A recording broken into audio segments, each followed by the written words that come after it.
following show contains adult content. It's not our intent to offend anyone, but we want to inform you that if you are a child under the age of 18 or get offended easily, this next show may not be for you. The content, opinions, and subject matter of these shows are solely the choice of your show hosts and their guests, and not those of the Entertainment Network or any affiliated stations. Any comments or inquiries should be directed to those show hosts. Thank you for listening.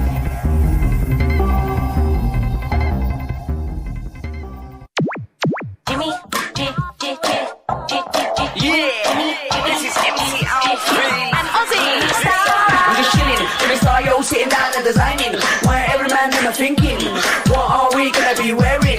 Yo, I'm a Liverpool MC, you can't trust me, big up the girls inside the party, let's get down to crazy Jimmy, big up myself and known as Alfie, the one and only, the Turkish MC. Always love the clothes of Jimmy. Bitch, I'm your wanna be, Jimmy Star, new celebrity. We'll take you out to Jimmy Stars.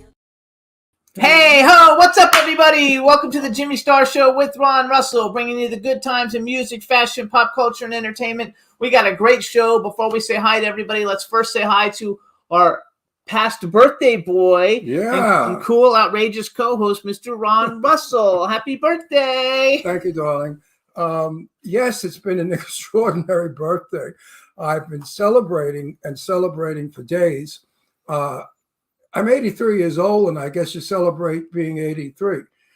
But not too many people, unfortunately, arrive at 83. But anyway, my daughters did a beautiful little private dinner party last night for Jimmy and I. They decorated the table and had all kinds of good food. We did a Memorial Day barbecue birthday, and it was lovely. For my birthday, Jimmy bought me the Zelda game, which I love. You know, The new one. The new one. Tears from something. Because I read a long time ago that when you get older, you should play video games because of eye coordination and your brain. It keeps the brain from getting old. And you like them. And I love them. and plus, then he took me shopping. He said, get whatever you want. And I said, okay. You know what? I like this. I like that. I like that. No, not really. We went to Nordstrom's rack, and I got this shirt, which I love, and a bunch of shirts that I need because I like to change clothing every week. I never wear the same shirts twice. I almost have 300 shirts.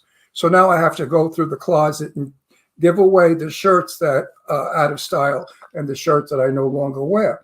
They're taking up room to put the new shirts in. So it was a lovely birthday, and my guy is the sweetest thing in the world, and I love him to death. And he's a good guy. He made my birthday very happy. We went to Versace because I'm looking for a little bag to put my phone in and a credit card, a shoulder bag. This way I don't leave it in. See, A masculine one. Man, we have two cars. So when I go from his car to my car, my driver's license is in his glove compartment. So it stinks. If I have this little bag, then I'll always have my license and my phone with me. So I said to the lady, how much is this bag? She said, it's on sale for $500. I said, the bag is this big. I said, you know, in 1958, I bought a brand new car for $500. Anyway, she laughed. She said, sir, it's on sale. It's normally $1,000. So we left Versace, obviously. I think $1,000 to wear somebody's name and to give him the commercial. Why should I pay $1,000 and have everybody that likes me say, oh, if Ron Russell has one, I can have one too? You know, it's nonsense wearing all of these designers' names and giving them free commercial. And they enjoy it. They make fun of us. Not me, but those that wear designer. They make fun of them. They say, look at them. They spend fortunes of money to wear our logo and giving us free publicity and commercial. Don says Coach has nice ones. Coach? I don't care who it is.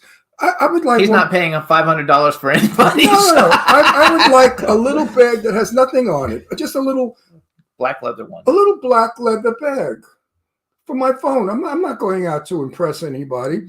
You know what? I'm beyond that crap. I impress people with who I am. If I can't impress you with my personality, what? I need a designer piece of crap to make you think I'm somebody I'm not? Meanwhile, rich people wouldn't wear designer if you paid them. They refuse. And if they do wear a designer, it's a very discreet designer that nobody knows about.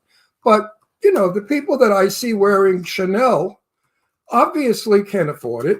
They're either fake Chanel they're wearing, or they got them from somebody or in a garbage pail, or what, I don't know. Anyway, Chanel, Balenciaga, all those wonderful Yves Saint Laurent, all those wonderful designers of the 1950s are gone, and now it's a commercial. Balenciaga's back. We went into a Balenciaga but it's not. store. I was in. It's not Balenciaga, Audrey Hepburn, Grace Kelly. No, it's It's Balenciaga's Balenciaga. $600 T-shirt that says Balenciaga. Yeah, I mean, stupid shit that Balenciaga is turning over in his grave. Leave it alone, folks. Just don't be a sucker for labels. You know, it doesn't impress anybody. Most people get jealous or laugh at you.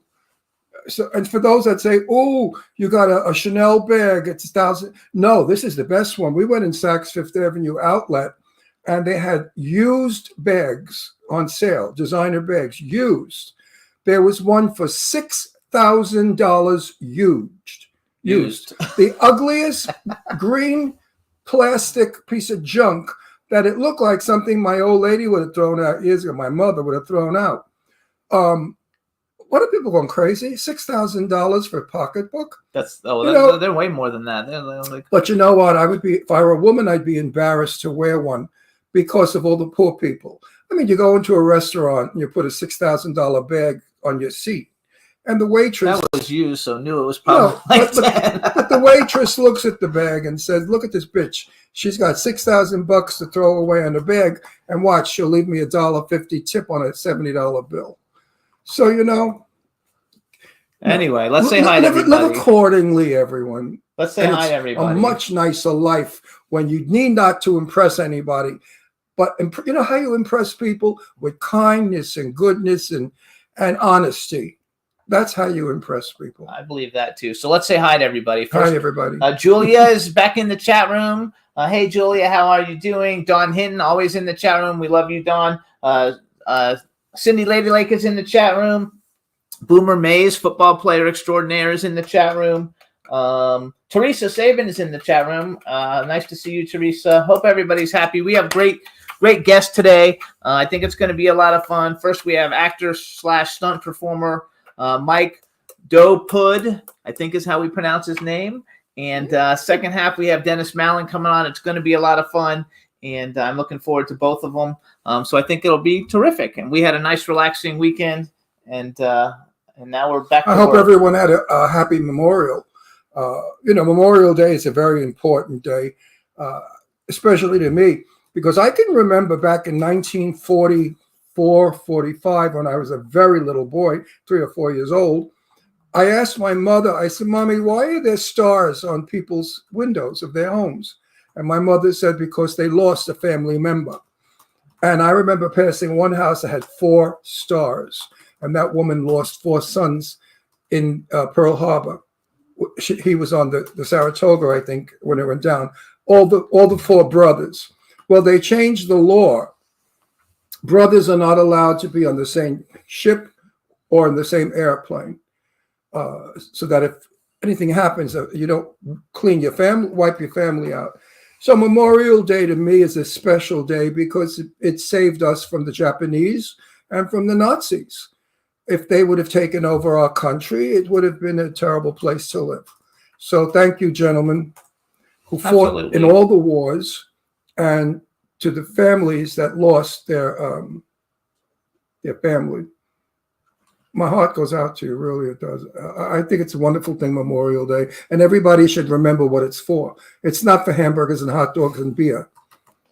We also want to tell everybody, so we watched the last episode of Miss Maisel. We're very sad Miss Maisel is gone. The Marvelous Miss Maisel is such a fabulous show. The series is over. I think there's 5 seasons of it. Written so well. And if you haven't seen it, you should definitely see it. It's on Amazon Prime, you guys. It's really Directed beautifully. Costumes, sets, everything brings you back to the 50s, 60s, and 70s. To me, it was a trip back in time. I love it. And she's brilliant. She's a brilliant actress. The only thing I'm afraid of is we're never going to see her ever as anybody else in a movie. We'll always think of her as Maisel. This has happened to Lucille Ball. Lucille Ball, who was I Love Lucy, could never be anything but Lucy, no matter what movie she was in. Even when she was in the movie, I don't know what movies the Lucy one was that in. Angela Lansbury did on Broadway, Mame. When Lucille Ball did Mame, we saw Lucy. Fran Drescher is having a little bit of a problem with that also, because no matter what Fran Drescher is in, we see the nanny, and we want, oh, Mr. Sheffield, we want that. So I think that it's called typecasting, and it happens to a lot of people, a lot of actors. So Jim, what are you doing? I'm it's typing to typing. everybody in the chat room. The chat room is busy today. Busy chat room. Hi, chat room. How's everybody? Did you have a good time? Did you have a good Memorial Day? I hope so. So let's do some quick. Oh no, I didn't, Dawn. I didn't see the other shows. I've only watched that one, Yellowstone. Real quick, let's do a little ad for every place that you can listen to our show, you guys. We want to thank everybody for tuning in every week. You can hear us obviously live on W4CY from 12 to 2 p.m. Pacific time and 3 to 5 p.m. Eastern time. If you're hearing replays, you can watch us on YouTube. We're on SoundCloud, iHeartRadio, Apple Podcasts, iTunes, Spotify, Amazon Music, YouTube, Google Podcasts, Radio Public, TuneIn, Pandora, and Amazon Prime. Those are the biggest outlets. And then we're also on like 150 other ones, which I don't know which they all are. Everybody won't know them. But we're on every major one. So we want to thank everybody for tuning in. We've had some really good shows lately, and a lot of people have been listening because we've had some big ones. It's funny. I spoke with my sister-in-law, and she said, I listened to your show the other day, because she never listens to she's never seen or listened to any of our shows. And she listened to one. And I said, honey, you could see us. She said, I can. I said, where the hell have you been? I said, we're on television. We're all over the world. We're on everything you have. You could see us on your cell phone. So everybody out there, we are not a radio show. We are a /radio podcast /TV show. And we could be seen everywhere. Web show. And I think watching us is better than listening, because you can see things, that expressions that we do, and things that that listening just doesn't do. Absolutely. Right. But we want to thank everybody. However you listen or watch, we want to thank you, because our numbers are going up. We're at like 1.1 billion. I know. I don't now, know what the hell we're doing. Whatever we're doing, I guess everybody loves it. And I want to thank all of you for being such faithful fans, and for watching us and listening to us every week. It's quite a compliment. I can remember when I did stand-up comedy live on stage, how if an audience didn't respond to a joke, I would say, oh, and it was sad. And then when they loved a joke and applauded and laughed, how wonderful you feel. Well, it's the same thing now. Of course, I don't know who you are, or if you're clapping or booing, but whoever you are, that you're part of that 1 billion. I love you. I also want to give a shout out to Lady Lake, because she always puts out so much. She puts out great. She puts out great promos for us every week to make people aware of the show. Jimmy, learn where to put the commas when you speak. You can't say Lady Lake puts out and then continue it. Because what if somebody's television, the electric went out, and they heard Lady Lake puts out, blingo, the television goes dark. Then they're going to call up their girlfriends and say, guess what? Jimmy Star said that Lady Lake puts out. Well, Cindy Lady Lake, you guys, she's Lady Lake Music on Twitter, and she's been friends of mine for ever and ever and ever on social media. We do all kinds of projects together. She's fabulous, and she's one of the best music promoters probably in the world. Yep. So she's fabulous. Follow her on Twitter. Well, Eileen Shapiro does a damn good job too. We don't do that. We do PR. No, I know that, but Eileen pushes. Puts out too. Yes, I know Eileen well. She's been putting out since she's 14. No. Oh, and Cindy had a birthday too. I think it was last week. Yes, so I think we said happy birthday. Happy birthday, Cindy. I did a happy birthday on that thing, Jim. Oh, and we want to give a shout out to B. Claudia, who's having all kinds of problems in Germany with her flat being flooded and all kinds of stuff. So B, we're sending you love and hugs. We miss you, and we hope that you can make it back soon. But more importantly, we hope that you and your family are okay. Right. How come that? Why is it Germany floods? I never knew that. No, the pipes, I think, broke in the building or something. I don't know. Oh, so she had an apartment flood, not a flood from weather. Yeah. Oh, okay. Yeah. You have Yeah. to, you have to let the people know what you're talking about. Well, a lot of people actually know BT. Yeah, I know, but the millions of people that are watching or listening, they're going to think the poor lady, they're going to all be calling their relatives in Germany. Are you in the flood? See, Jimmy, Lady Lake puts out and B is in the flood. So you see, Jimmy is not a good reporter. He doesn't really, do it. You got to be more specific, honey. I'm working on it. I'm working on it. You're such a cute guy. I'm going to keep you, Okay, that's good. I was angry with him last week, as you all know, because he announced on TV about Tina Turner, which is so sad because I know everybody dies. We all have to die. And it was Tina's turn. But yet, I don't know. I loved her very much. Her music was fun. I was in Europe, in Italy at the time with my daughter Leslie, when What's Love Got to Do With It came out. And we went to a wonderful nightclub called the Cove Northeast Cove. It's in Genoa. It's on the Riviera. And it's a mountain of rock with the ocean slapping against it, the most beautiful setting in the world. And they played Tina Turner's song. So every time I heard it, of course, it brought me back to that moment. As you know, music does bring us back to the first love, making out in a car in Astoria Park by the river. But songs bring that back. Music does wonderful things for us. And those people who bring us all that wonderful music, we love them very much. Anyway, rest in peace, Tina. May you travel to the next world as you said you would do. So we're going to bring on our first guest. Hang on one second. I just got to say, because our second guest is in there too, but he's like way early, so I'm letting him know. Second guest, you're way early. So first up, we're going to bring on our first guest. Let's go ahead and bring on Mike. Mike! Hey guys, how are you? Hey, how are you? Doing great. How are you? Fantastic. So I'm going to ask you a question first. Okay. I'm before I make my announcement, I want to make sure I got the name right. So I wrote down Doupud. Is that correct? Perfect. Oh my God! I actually wrote Dough, D-O-U-G-H, and Pud, like Yeah. Pud, so I wouldn't screw it up. Yeah, and usually you say D-O-U-G-H and then pud as in pudding. Yes, and it was perfect then because I wasn't sure, and I watched a couple interviews just to see how they introduced you, but they didn't all do it right, so I wasn't sure which was the right one. Well, you did. All right, everybody. Now we want to welcome to the Jimmy Star Show with Ron Russell, actor and stunt performer Mike Doupud. Welcome to the show. Thank you. I'm happy to be here. Thanks for Now having I'm me. just going to say Mike. Yeah.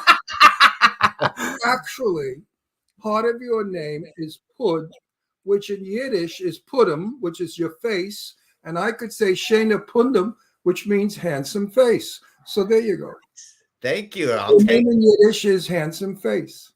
I'll take it. Thank you. So this is my cool, outrageous man about town co-host Ron Russell, How are you?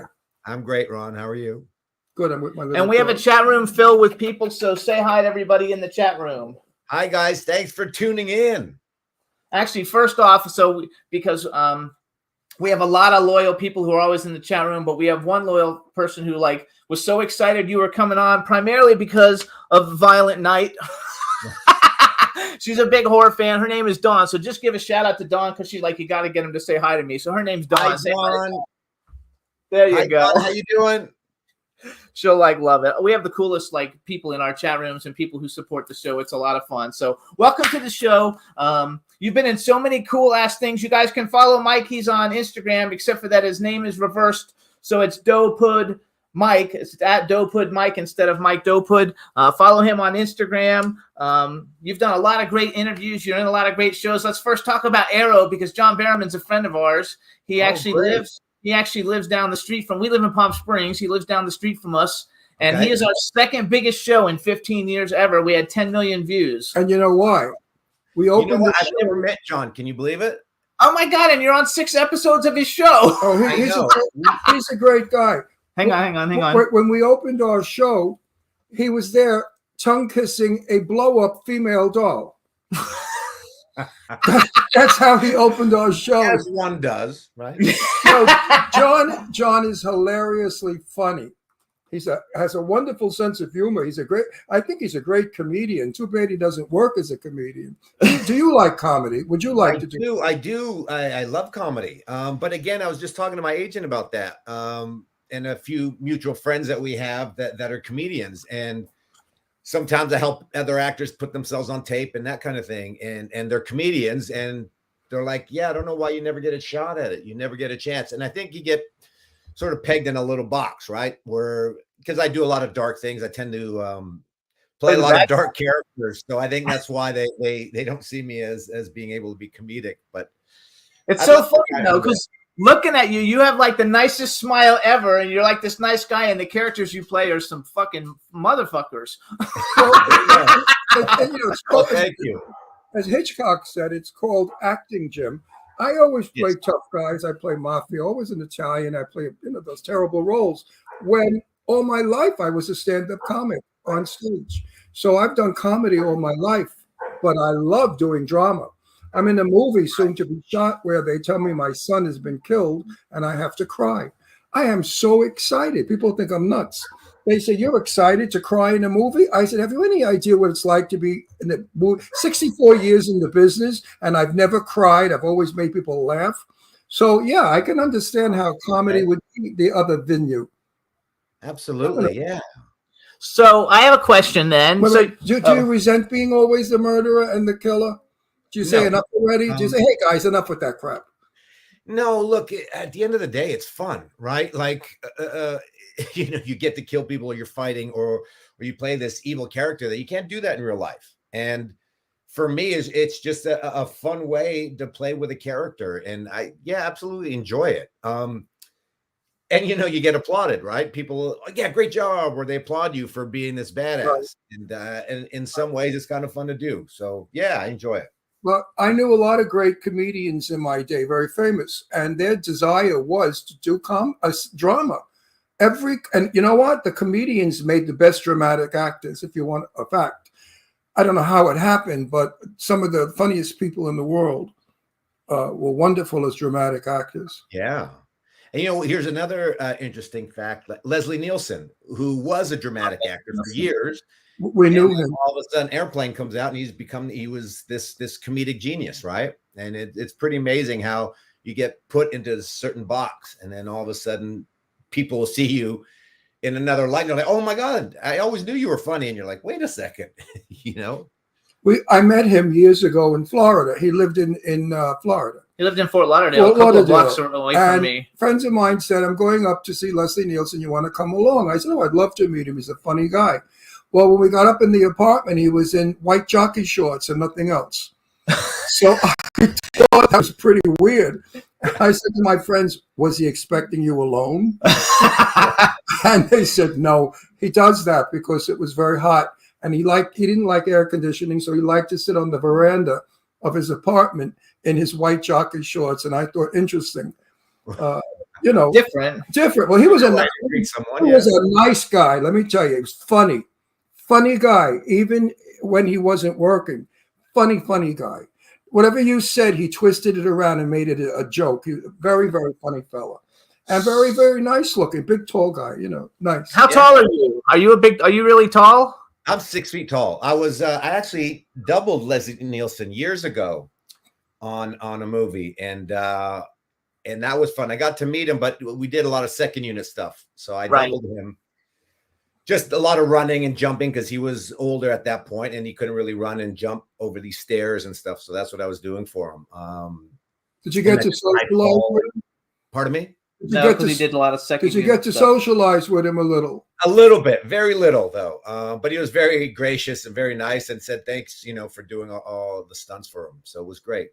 So you started as a stunt person pretty much, right? Because I looked at your credits and you're like a stunt person on all these like huge movies, and then now you seem to be you're still doing stunts, but also now you're actually like acting as like the lead guys and everything and lots of things. Yeah, I mean, look, I started acting and doing stunt work at the same time. It's just that stunt wise, all of a sudden I started getting big movies, and I was very fortunate to be able to work right off the bat. So it was one of those things that just happened sort of started working more in stunts, but I still did plays and I still worked at my craft. And then eventually I knew I'd have to get out of stunts because I was already banged up from playing football and hockey, and I'd had a bunch of surgeries already. So I knew my time was limited.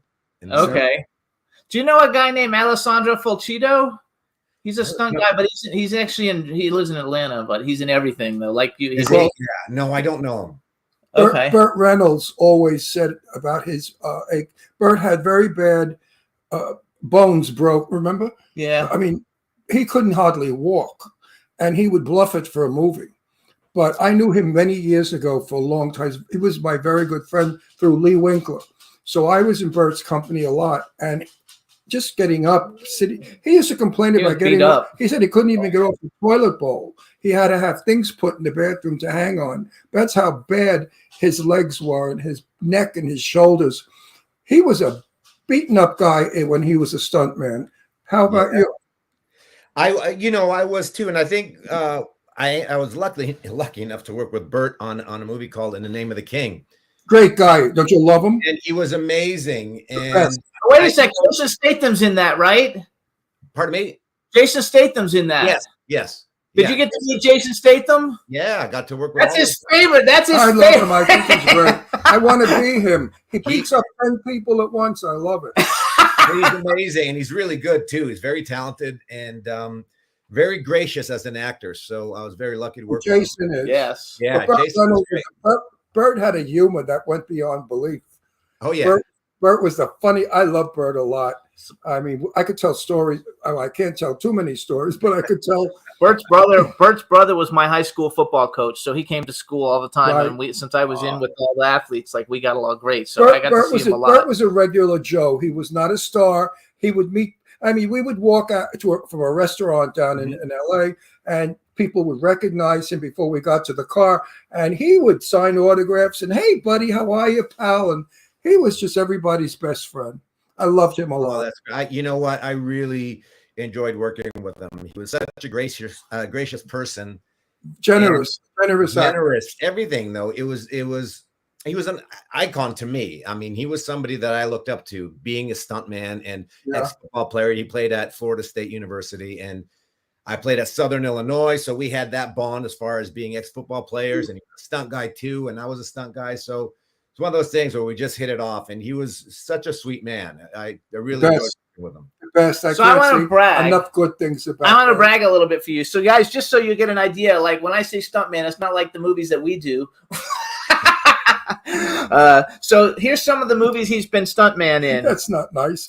Sean, wait, some of our best friends are directors and producers. I know, but some of our movies really suck. But wait a minute. Wait, hang on. Listen, I've worked with some great directors in these shitty movies. What's wrong with the movie is the budget. They're $150,000 films shot in a day in a toilet. So how can you make a great film? But that doesn't mean the directors are not fabulous, the producers or the actors. Jimmy. I'm a great producer. So there's a lot of great talent in these crappy movies. I'm not doing those anymore, though. I'm in the $1 to $7 million range. You know, Sarah French is in. He won't know. No, he won't know, but he will one day know who she is. Sarah French is in all these movies, and she's skyrocketing.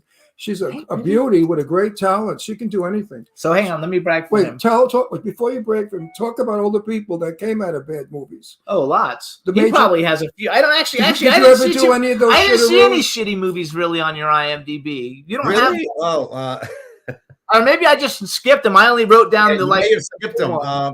Man, I can't remember. But there's been a few movies where. I mean, you were in like the clown, like the clown at midnight, you know, or some weird. But hang on, a few indie films that I helped out friends of mine that after you watch it, you're like, oh my God, what were they thinking? They actually had no idea what they were doing. But you try to help out sometimes, and you know, you do a couple scenes, watch the whole thing put together, and you're like, oh my God, I'm doing a cameo. We do that a lot. I'm doing a cameo for a friend, and I don't do cameos, and you know, but for friends, you do that. Yeah, absolutely. So here's some of the films, you guys. Tron Legacy, Percy Jackson and the Olympians, The Lightning Thief, 2012, Night at the Museum. I think there's a bunch of them. Watchmen, The Day the Earth Stood Still, Shoot 'em Up, Fantastic Four, Rise of the Silver Surfer, 300, X-Men, The Last Stand, Slither, Fantastic Four, iRobot, The Chronicles of Riddick, Head Over Heels, Mr. Magoo. You're also on Battlestar Galactica, but that was, I don't know if that was stunts. You were an actor? No, that was all acting. Yeah. Acting. Anyway, those are all huge. When you did Mr. Magoo, that was with Leslie, right? That was with Leslie. That's where I doubled him. Because he was Mr. It's a hilarious movie. He was a wonderful Mr. Magoo. Oh yeah. He looked and acted, and that voice, you had that Mr. Magoo voice. He was great. Yeah, he was amazing. Yep. So then you also did another movie with Jason Statham, Chaos. Yes. That's like his. We're married, by the way, and that's like his past. Like if God forbid Jason Statham came running down the street naked, I was like, okay, that's your one. That's what you said. It makes me out to be some flaming faggot. No. That's what you say. I love the fact that he is so outrageous. 20,000 guys are coming at him and he beats them all up. And I find that to be fascinating that they get away with that in the movie. And I like Jason because he's a tough guy. And I've watched him in interviews and he's a regular Joe. He's a nice, down-to-earth buddy. He's not a show-off or a creep. I don't like, how about you? What do you feel about when you work with them? Oh, I'm a star of the movie. Instruct this man. He's never to look at me. Speak to me. I've had that happen. I've had that happen to me a couple times. But when you meet the actor, they're totally fine with you. So I wonder if it's the assistants or the producers that sometimes say that, because you meet the actor and they're happy to see you and talk to you, unless they're full of shit and they're saying shit behind your back. But for the most part, one actor was maybe a bit full of shit because afterwards he complained. But because you talked to him? Yeah, I was talking, not so much myself, but I guess the core of us that were You there. know what I would do? I would tell whoever it is, please tell them to go fuck themselves. Ron Russell said it. Now kick me off the picture and I will blast your rotten name all over the industry. I am media big. I am very media big. You don't play with me. And I would tell them, who the fuck do you think you are? Why, you think your shit don't smell? Please. You're an actor, buddy. An actor. You didn't invent the cure for AIDS. You're an actor. With everybody. And I did say something. And what did you say? Tell me what you said. I'm excited. Oh, I just basically said, what's he talking about? He was talking to me. So don't play two-faced here. Did somebody say something wrong? Or they said, no, it's not really. Well, maybe it wasn't you. I said, well, then don't talk to me if it wasn't me. Don't mention it. That's right. And then I asked the actor, and of course they said, no, everything was fine. I never said anything, right? So I don't know who was in the right or wrong, or I just know that, I won't take that. And I've been known on a few occasions to say my piece. And because I don't care. Like you said, Ron, you said it perfectly. You're an actor like me. We're just here trying to make something. And today, if you have $1,000 to invest in a film and you're nobody, you could be an actor too. So today, an actor, not in his films. An actor is not the vintage that you and I are. I'm in the business 64 years. I earn my credits. But these people that invest $1,000 to be in a movie that cannot act, spoil it for me. Right. If I work with you and I say to you, Tamari, you're dead. Don't you make one move now, or you're going to get it now. You're going to come back with something incredible, right? He's talking about if he's acting, not if he's like. No, acting. But if I do that, Ron, you're scaring me. Oh, wait, if I do that with $1,000 put-in actor, they stand there with their fingers up their ass, wondering what the hell is he talking about? It's called acting, moron. So if you don't get fed back, look, those actors that don't want you to talk to them, without you, they'd fall right on their asses. They would fall flat on their faces. It's the little actors that make the big actors look good. I agree. No, I'm not. Why are you making it? I'm talking about him. This show is an in general show. This is a conversational show. It's not an interview show where he's going to be bragging about all the shit he's done that nobody gives a fuck about. People want to know about him. What kind of they're already asking, how come you speak Serbian? Because my family is Serbian, and I was the only one not born in the former Yugoslavia. My brother, my parents. I was born in Montreal. Where do you live now? Do you live in LA? I'm in Los Angeles and Vancouver. I'm up in Vancouver right now. We're doing a show here starting in a couple weeks. But yeah, I spend a lot of time in both Vancouver. My kids go to school here. Do you know Steve Basic? Yeah, of course. He's a very good friend of ours, actually a good friend of mine, and he's been on the show. He was just on the show 2 weeks ago, but Oh, Right. great. Yeah, I great love Steve. guy. Yeah, he's a great guy. Good friend of mine. But I just want to go back. Our show brings out who you are to the world. 5 million people watch us, so you better watch what you say. Because seriously, no, the reason that we're a successful show, number one, I have to brag, is because we don't do corny interviews.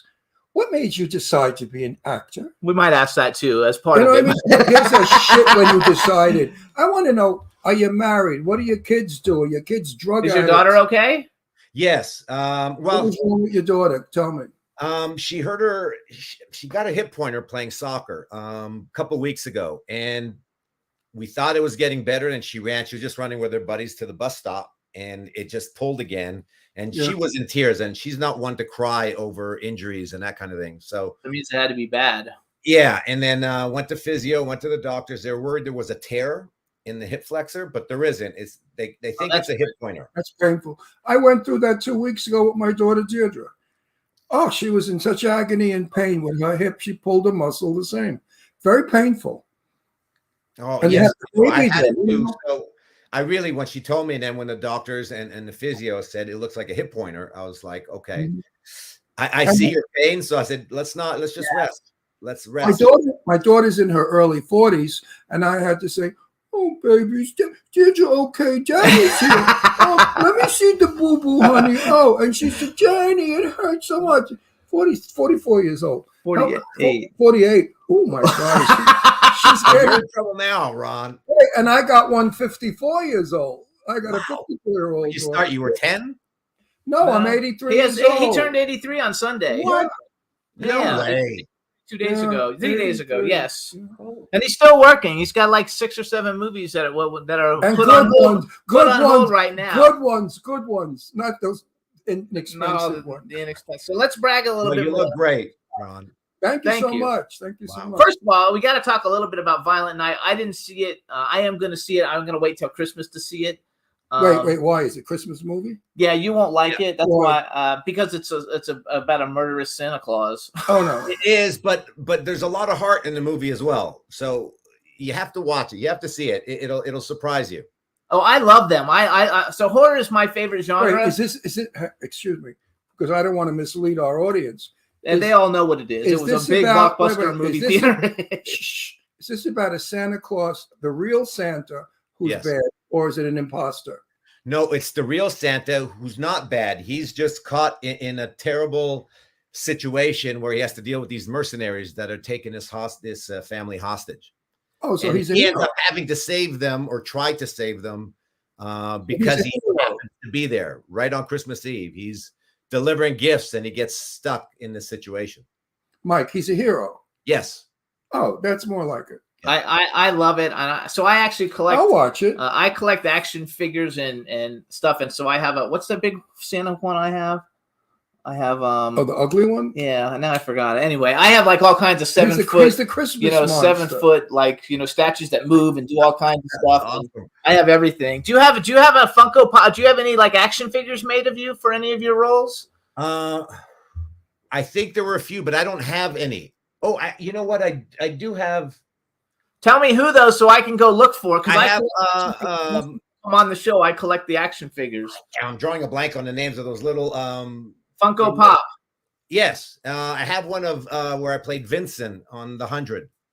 Okay, I'm gonna Yeah, get look it. at the On the Funko Pop. 100. I'm getting Well, one. yeah, we're getting them made for us. Oh wow! And it's nice because the one they have for me has white hair and black eyebrows, and I'm holding a microphone and little Astro. So I love my Funko Pop. Funko Pop. We're actually having them done. So you guys, that was Violent Night. Also, you have a new movie that's just coming out now, Mercy, or just came Yes. out. It just came out on the 19th, a week ago. Yes. That's with John Voight and Leah Oh, Gibson. come on. And yeah, John Voight was you know Jonathan what? Rhys Meyers. Yes, I know John Voight really well. he Really? is. How is John? Is he? Oh, he John still- was great. It's so he's not- so he's nice not and the gracious. Angeles? And you know, it's funny because we didn't really shoot together. The way we had to shoot this movie was a lot of block shooting. So at times I'd have to use the script coordinator, you know, to say the dialogue, especially with Jonathan Rhys Meyers. He had a hard out where he had to leave to go do another movie. And so I had, you know, one day of shooting with John, and the next day of shooting with John, had to use a script supervisor. But very nice, very great. You know, it was interesting because I'm a big fan of John Voight's. He's a and- tough one. Yeah. Well, yeah. He's a tough one. His daughter, I lived in Beverly Wait, you Hills. didn't let him finish. And I'm sorry. Is it more? Go Yeah. ahead. I'm Oh, I sorry. was just going to say that for me it was a thrill to actually meet and talk with him at the premiere. Absolutely. Well, I found And, him. and I told him I was a big fan of his, and he turned around. He goes, "No, I'm a fan of yours." And he grabbed me and hugged me, and I was like, "Okay, that's pretty cool to have John Voight say that." Oh, that's very I found cool. him boring, standoffish, and cold. No, was he? His daughter, Angelina Oh. Jolie, who Yeah. was Angie Voight, we lived in Beverly Hills. My daughter, Deirdre, and Angie were best friends. Angie played in my house. I used to make peanut butter jelly sandwiches for her. John would drop her off and pick her up. So I was always nice to John. John, come on in. No, that's fine. I'll stay out here. Really? Oh, really? Halloween time came, and we went to the haunted house in Beverly Hills. Angie was dressed as a fairy princess, and Deirdre was dressed as a flower. And Doris Day's son was throwing eggs at them. So Angie Voight got hit with eggs. And I said to John, your daughter, they're bombing her with eggs. He said, oh, that's okay. So I found him to be just he's an actor. And that's all he is an actor. The moment he's out of acting, he's nobody. And I'm sorry to say that because I tried so hard to be friendly with John. I can understand why Angie had trouble with him. Angelina Jolie has had a lot of trouble with him.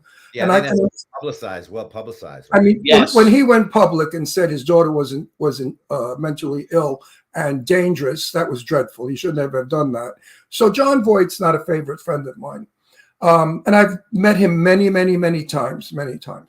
And he never warmed up. Bad, you know? Whereas his ex-wife, Marshalena, Yeah. Angie's mom, was a dream. She was the sweetest, the most friendly, loving woman. Beautiful, too. So Anyway, that's my joke. I had to say. say that because all these years, Fine. Look, maybe he's grown, right? Yeah, No. 'cause he's talking. You're talking about 40 years ago. well, the kids were like 7, 8, 5, 6, 40 and years 7. ago. But- By the way, the movie I was talking about is Krampus. I have a giant Krampus. I don't know if you know what. Oh, okay. I have a giant Krampus. So what I did though is I have the trailer since Mercy just came out. We're going to play the trailer real quick. Hang on, I want you to introduce it. Why don't play it for everybody, and then we'll come back just to promote the film since if a lot of people watch the show, so that way a lot of people will go watch the movie, and that'll help. Hopefully, go ahead. Oh, go ahead. Introduce it though. Say, hey, this is Here we have Mercy, starring John Voight, Leah Gibson, and Jonathan Rhys Meyers, and myself, and a good friend of mine, actually, Sebastian Roberts, who was in it as well. And it's a story about an Irish mob that ends up taking over this hospital called Mercy. And I play a special agent hostage negotiator, Special Agent Duncan Jones, who comes in to try and save the day.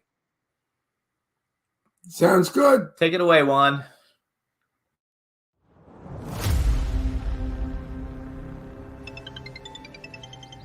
Sean, Dad, Ryan got shot.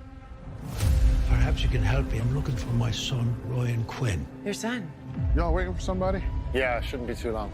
I don't like him checking us out like that. Neither do I. Phone down, get up against the wall. Where are we going? I need you to wait in here. Can anyone please tell me where my son is being kept? Stay quiet, and we'll get out of this together. My father runs a clean operation. No, I suggest you give me that phone call. I assure you he was here with an FBI agent. The feds moved Ryan. Send the boys out to find him. Easy first assignment. Yeah, easy my ass. Ellis. My partner's dead.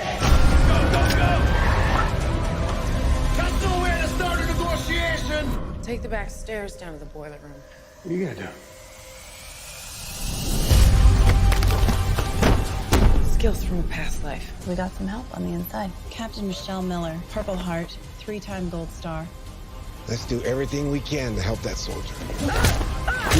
They're searching for Ryan, and they are not going to stop. Ryan, this family's going down, whether you like it or not. I had an agreement. She was just going to hand Ryan back. She's working for the feds. I'm going to ask you once. Where's my brother?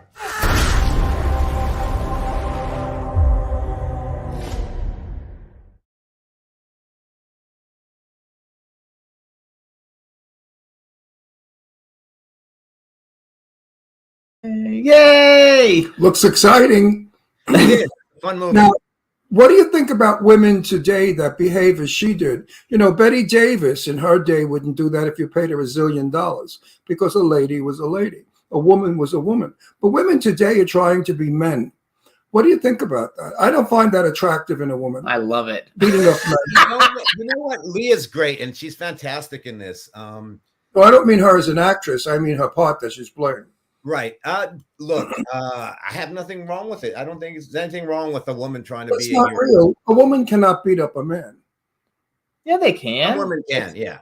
Like maybe generally no, but I know some women that could kick If they the shit kick him in the balls, Wait, and knock what's him the out. what's the lady with the blonde hair that we went to her party?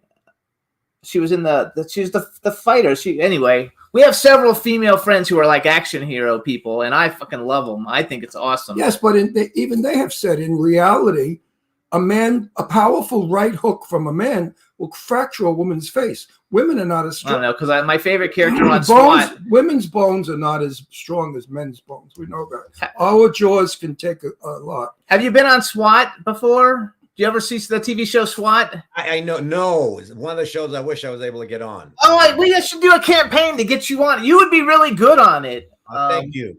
You would be really good on it. But my favorite character is the girl, like the girl SWAT officer. She's like awesome. She's really one of my favorite characters. It's not Honda's not my favorite character like everybody else. So let's brag a little bit. Here's some other stuff you guys that you've seen him in. Okay, he's got Mercy coming out, Violent Night. Redstone, The Predator. Oh, I love The Predator because that's horror. That's under me. That was a good movie. Deadpool Great 2, movie. Great. Project Eden, Skin Trade with a lot of big people. Michael Jai White, Dolph Lundgren, all these like big, like, you know, you're always in movies with all these intimidating people. You know, it's amazing too. And you know, when I first wanted to get in the film industry, I'll tell you, I started because I loved Mad Max. That was the original Mad Max. I saw that movie and I thought, oh my God, I have to be in movies. That post-apocalyptic world I thought was just perfect for what I wanted to do. How old were you when you decided? Oh shit. 10, I would say. 10, 12. I can't remember. So you were very young. We did a movie recently with Vernon Wells, who's like the bald guy. And I don't know. That's not the first Mad Max. I think that's the second one. I'm not sure. Yeah. Beyond Thunderdome was the third. Road Warrior was the second. Yes. I think he's in that one. But like, so you wanted to, did you want to? Because you're pretty much like you're an action star, I guess, because you're a big dude. Were you big at 10? Yeah, I was tall. Yeah, I was 6 feet tall. I think when I was 12, and that helped me in sports because I was a little bigger than a lot of the guys starting out. But you know, everything evens out after. They started catching up to me, but I was quick, so that was okay. So wait, hang on. Okay, so we got X-Men, Days of Future Past, Godzilla, Assault on Wall Street, which we actually had Yui Boll. I don't know if that's how you pronounce his name. We had him on the show. I call him Uva. Okay, when that movie came out, we actually had him on our show. Man of Steel, This Means War. Which did you get to meet Tom Hardy? He's one of my favorites. Yeah. Tom was fun. And Chris Pine, both of those guys, I got to spend a lot of time with them on that movie, and it was a really good time. Actually, they're great, funny, and McGee is our director too. I remember the first day just blocking out a scene for like an hour because they had a vision, they couldn't figure it out, and then I came in and I had a different idea, and then we ended up combining. But it took us like an hour and 15 minutes. But I love the fact that they didn't rush it. And then, you know, there's always jokes flying every 5 minutes, somebody saying something funny, and it was good. No, I love that because Tom Hardy to me, I don't know. To me, he should be like one of the biggest. I mean, he's really huge, but I think he should even be huger. And like, did you ever see that movie he did about the MMA fighter? Yeah, Warrior. He's great. What a great movie. That's like the greatest. I've seen that movie like 10 times. So hold on. We have Final Destination 5, Rise of the Planet of the Apes, X-Men's Origins, Wolverine, Blood Rain 2, Animal 2, Snow Buddies, which in the chat room they're asking, how did you like working with dogs? It was fun. Difficult at times, let me tell you. Because you have to do certain takes. You have to do them 10 times because they're Over and over. Yeah. Over and over just to get the right look. And sometimes what they do is obviously they block shoot a little bit. They just put the camera on the dogs for the puppies, and then they fix it in editing. But there are times where you're actually talking to the pup, and you know what, they communicate, right? So every once in a while you get the perfect shot where they look at you and they with those puppy dog eyes, and it's great. It was, but challenging. I will say that. It's almost like you got to keep the camera rolling all the time, not to miss stuff. Yeah, pretty much. And our director Robert Vince and the producer of all those Snow Buddy movies, he was great at it. He had so much patience, and he knew he'd done several movies obviously prior to that one, and he was really good at it, knew what to do, and he had different sets of dogs coming in. Because after a month, they'd all get bigger. A couple months, they'd all get bigger. And they'd have to use other pups. Yeah, I'm looking forward to a movie I'll be in soon called Quigley, and it's about a dog who dies and goes to heaven. No, it's not. Oh, not? It's about a dog. It's about a I dog. thought he died and went to heaven. No, he comes down from heaven to. The fuck is the difference? He went. He or wasn't. comes down? Well, anyway. I mean, it's a sequel. Mr. Pain in the It's ass. my movie, so it's a sequel, and then two dogs come down from heaven to save a toy factory from a real estate developer who's trying to steal it, and the real estate developer's trying to steal it, and all the toys in the toy factory are made by autistic people. It's a really good family movie. Anyway, I will be working with dogs. Yeah, is we'll the have point. 2 dogs. And I was going to ask you, what tips could you give me about working with a dog? I've never worked with a dog. If you get to know the dog with the trainer, have the dog trainer introduce you to the dog properly and enjoy the dog. I mean, I did a movie once with a dog where they didn't want me to say hi to the dog because the dog had to be upset with me because I was the bad guy in the movie. And oh wow, so they wouldn't let me pet the dog at all, or that's not. And they would ask me to like stare at it, and God, that's awful. Yeah. No, I love dogs, so I think I'm going to. We have 3 rescues. I'm going to love working with these 2 dogs. It's going to be fun. So wait, we also it'd be great. Shooter with Mark Wahlberg. We just saw 88 Minutes with Al Pacino not too long ago, and then a movie that I don't know if it did all that well. I might have done well. I don't actually know. I loved it. I've seen it a zillion times. Was Rollerball with Chris Klein, LL Cool J, Rebecca Ramin, Stamos, and Gene Reno. No, he's in the remake though. Oh, not the original. Not the original. Not the original. How was that? Like, and did you already know how to skate? Yeah, I did, and that's one of the reasons I got on the movie. Because of my action background, and I could skate and do a lot of tricks on rollerblades. But that was one of the craziest movies, most fun movies, most challenging movies.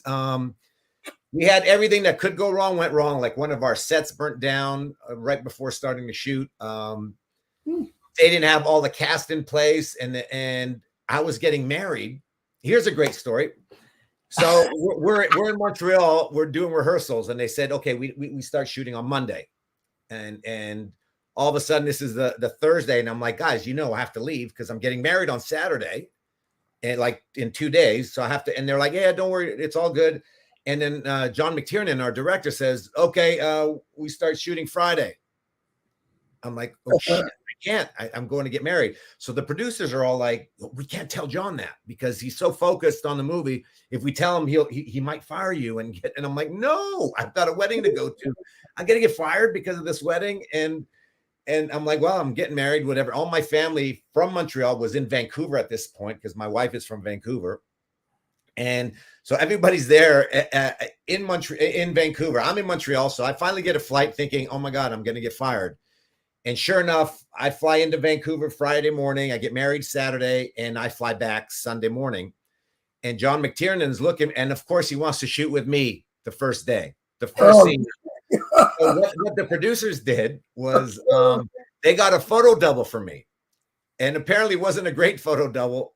And so when John was looking for me, because they said, "Don't worry, John, we're not going to shoot any of your stuff. And sure enough, John decided to, he would change on a dime and decide to shoot certain scenes in reverse order. And so they had to use the photo double, and he was all upset. But they said, no, we told you he was getting married. So when's he back? Monday. Good. 6 a.m. Yeah, 6 a.m. Okay, good. So I didn't get fired. But you didn't go on a honeymoon.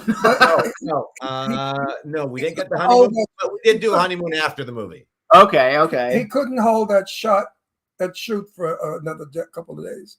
That's No, terrible. he was. That's really what you call selfish Hollywood. Okay, but you're talking about like how much? What's the budget on the film? Probably $50 million or something. Yeah, I would say a good 50 million, and probably more because it was shot in Canada. You see, this is why we have a union. Union protects the actors from this kind of behavior. He could have been reported to the union for that, because I'm sure he was, but he didn't care. I know that, but you see, this is bad Hollywood. I don't care for that. I've been in situations where, not to me, but I've seen some pretty dirty, underhanded stuff happening, and I was appalled at it. They like to use us, like Hitchcock said, we're only cattle. Act as a cattle, which is really horrible for him to say it, because he was a fat slob that looked like a cattle.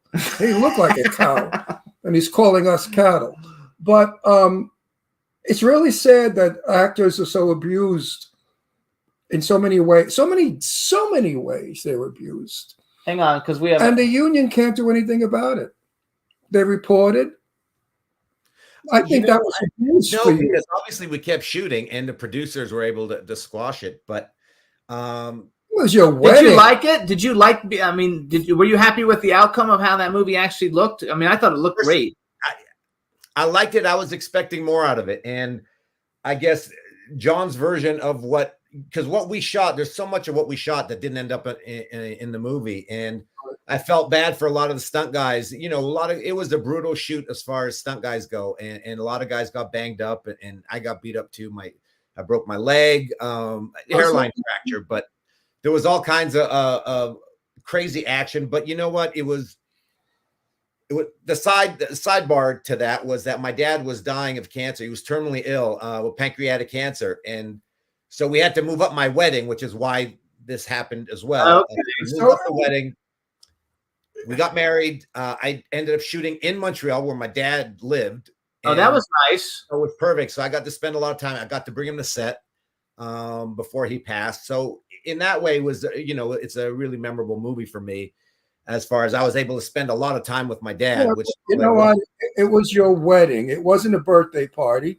Yeah. And I was on a film where they expect a huge rat. They made a rat the size of a Volkswagen, and and we're in a log cabin, and the rat is supposed to grab me by the leg, tears my leg off, throws me against the wall, then picks me up. I'm 80 years old at the time, 79, I think I was.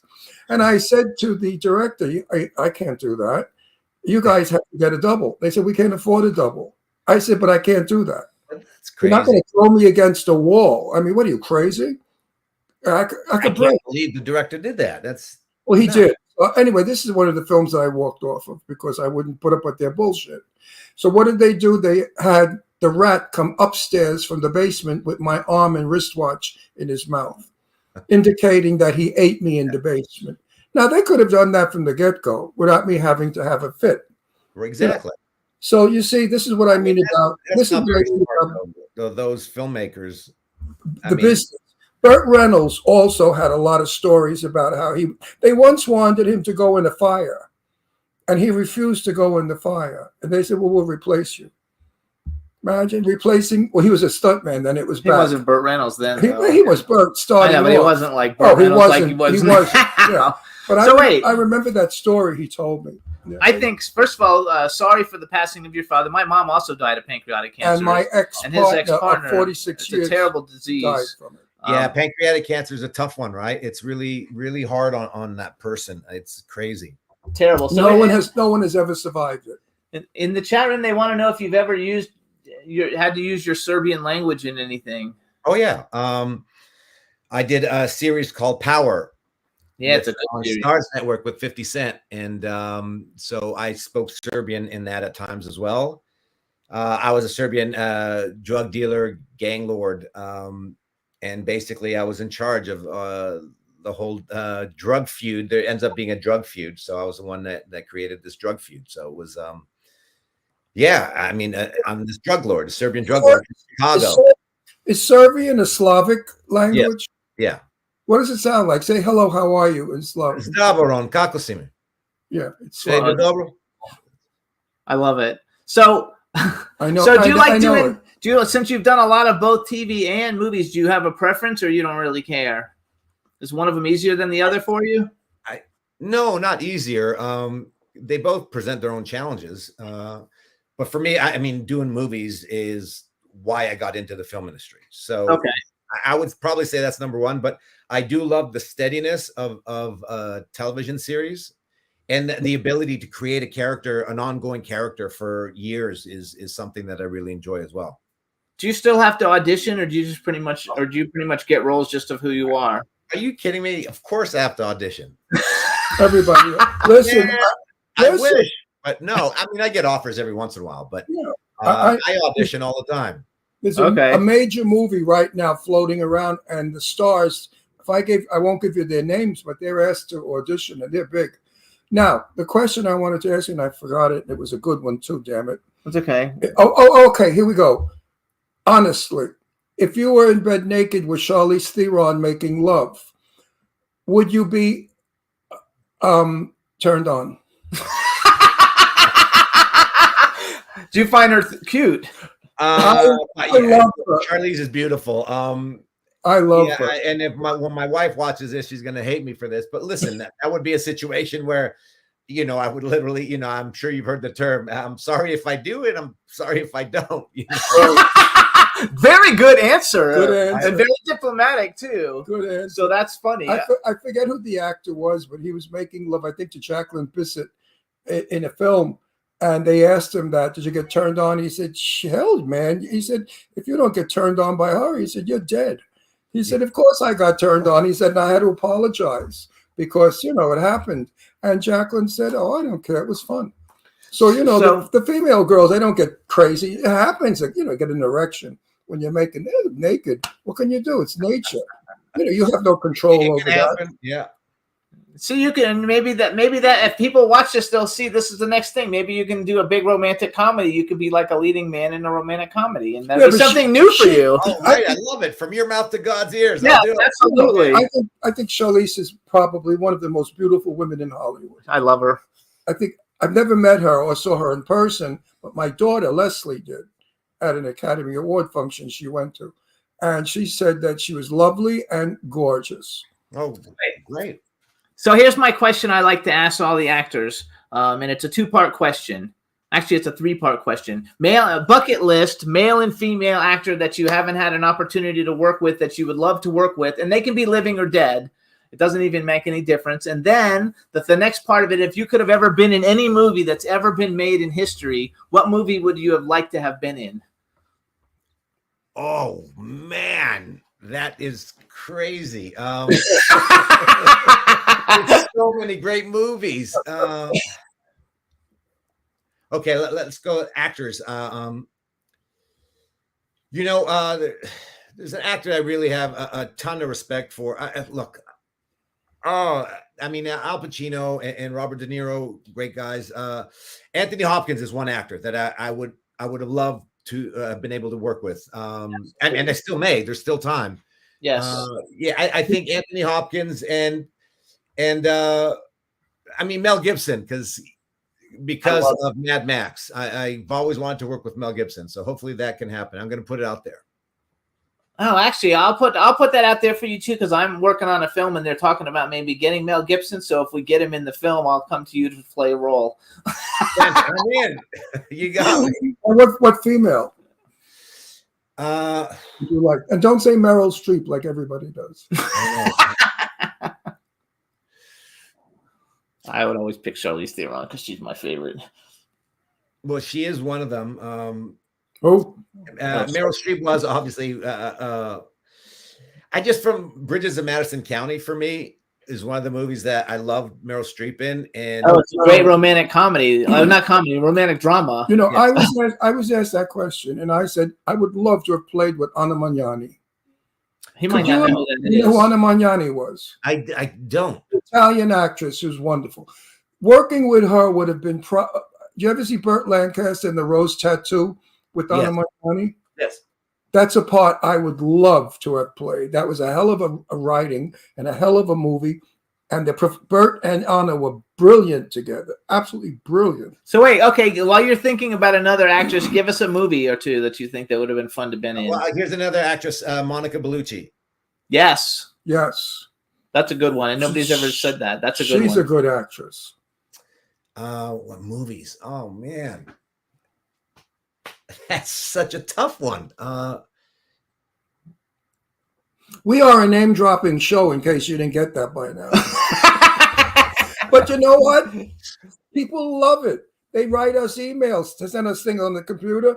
Oh, more names, more names. We love when we talk about the stars that we love. You make them real people. I said, well, they are real people. What do you think? They were cartoons. Actors are real people. Movies. I mean, because like some of the movies you've been in are like so freaking like amazing, awesome. But I want to ask him that question. I have to ask you this Wait, question. I wanted to answer the movie question. I'll ask him another one and come back to the movie. We got 5 minutes left. Before I forget, if a fan runs up to you and says, oh, I love you, I love your work, I think you're terrific, oh, I'm so excited to meet you, how do you react? Are you embarrassed? Do you blush? Yeah, usually, because I'm Canadian, so I don't expect anybody to know who the hell I am, right? So I just walk up, and so I'm always caught off guard when people say that. But no, I'm the guy that I'll shake hands and hug and say, hey, thank you. You know, I'm greatly appreciative of people. You know, if my work resonates with people, if the movies I'm in resonate with people, if you come up to me and say, I loved you in this, I'll take the time. Obviously, if I'm having dinner with my kids or something like that, it'd be different. But I'd even tell them then, just give me a sec. But Sure. yeah, of course I would say hi and probably give them a hug. That's a good answer. If I get recognized, I get very embarrassed. I feel stupid. I do. I feel I said, I'm nobody. I've been around 100 years. Nobody knows who I am. What are you telling me how great I am? Do you ever see me in a movie? They say, well, yeah. Then they tell me the movie. I say, I wasn't in that movie. So but you look like the guy that was. Everybody always thinks he looks like Tony Curtis back in the day, and he was friends with. Yeah, I can see that. I can see that. Tony Curtis was a buddy of mine, and I miss him every day. So wait, go tell us a movie. Tell us a movie. Oh shit. Okay. Well, this is a cop out a bit, but Mad Max obviously would have been. Oh yeah, there you go. The original. Just because I love that movie so much growing up, and that's what got me into acting. So that I would probably have to say it would be Mad Max. I love it. What else? I know there's other ones. I mean, okay, Star Wars would have been pretty cool to have been a part of. So the original Star Wars, yeah. We're doing a movie. You would have been good in Star Wars. Yeah, you would have. I could see you in that. For some reason, your face looks like it should have been in Star So Wars. tell your agent to get you on The Mandalorian, and that'll open a door for you. We've had some talks. They've tried. They've worked on some things, and so hopefully that'll come together. I want to ask you a question, Mike, and it's a very, very political question. 2 minutes. Oh, don't ask politics. It's not. Don't tell me what to do. You're not my director. You're my husband. Oh man. Anyway, how do you feel about gays have to act gay, Jewish, Spanish, Greek, that we're not allowed to be somebody else because it's racist? And that's what's been said to us. I have a movie that we're doing, and it's a Jewish woman that has got to be the character. She's very Jewish from Brooklyn, and now they tell me she must only be a Jewish actress because I wanted Jennifer, what's her name? Coolidge, but she's not Jewish. Right. So look at poor Jennifer didn't get the job. That's a tough one. Look, because I'm not Russian, and I played Russians. I've It's played cool. Albanians. I've played Greeks. That's acting. It's Yeah, but acting in so many ways. And, and to play gay, if I had to, I would. Yeah, I think it should be But allowed. they won't do it because gay people would say, why didn't you get a gay actor to play gay? Why did a straight guy do it? Because they make us look like shit. So everybody's got this issue about their whatever. I think they should mind their fucking business. It's Hollywood. Get out of our lives with your politics. Let us go on with our work. Because if I'm only going to play Italian mafia, that's what I am. I'm Italian, and I always play mafia. No, I'd like to play something else. Well, as actors, yes, that's what we do, right? We play Yes. different Yeah, characters. but they only cast me now as an Italian cop, mafia, hitman. Because I get very butch. I get really tough when I work. And I don't look and I don't look like this. I look like Halo Chap. Because we I gotta love go. it. I love So it. you guys, Mike, you're a nice buddy. guys, this is you're Mike. a nice guy, and I hope we meet one day. I'd like to shake your hand. You're a good guy. Likewise, Ron. you guys You're a do- really, follow you're a Mike. really good Follow guy Mike and a on good Instagram, actor. you guys. Check out his new movie, Mercy. Check out all the stuff that we mentioned, all the names of, because he's got so many titles, and I'm sure there's many more coming. We wish you all the luck with everything that you're doing. I'm Absolutely. going to go look for your action figure tonight when we get off and see if I can find it. And and I'm going to put you on a list of people. And if we make a movie with Mel Gibson, we're also making a movie with Mark Hamill. That's a definite. Oh, wow. That's the one I'm in. I'm in that And movie. he's in that one. So if I'm he's excited about that one. That's the movie. So I might reach out to you and see if it got some stuff that you might be interested in once I get the money all lined up. Perfect. I'm in. Thank you. Thanks, Jimmy. I appreciate that. Absolutely. So have a good one. Good luck on the new show that you're starting soon, and best of luck to your daughter. I hope she's feeling better. And thanks And so much I for love coming on the show. Montreal. I love Montreal. I know Montreal's a great city, right? I love Montreal. I'm a New Yorker. So we used to drive up to Montreal to go to all the clubs. And I had the best times. When I was young, Montreal was rocking, baby. Let me tell you. And Don says goodbye to the hot Santa that you're like smoking hot. See, I'm blushing now. See? See, I got all that- the women, ladylike, all the women in the chat room, all they do is write, "Oh, look how cute he is. He's got a See great that? smile. He's so hot." Oh, stop So it. You guys made my Well, day. Thank If you. you didn't know, if they didn't know who you were before today, they do now, and they all think Right. you're gorgeous. So thank you so much for coming on the Right, show. Mike, Thanks, Jimmy. Thanks, Ron. Appreciate it, guys. Bye bye. Go and get them. Yeah. Go get them. All right, everybody, we're gonna do a quick What a music nice break. guy. He's We're a gonna- regular Joe. We're gonna Regular. play 10 Sharp. You guys. When we come back, we'll have our second guest, Dennis Mountain. So enjoy 10 Sharp. This is you, and we'll be right back.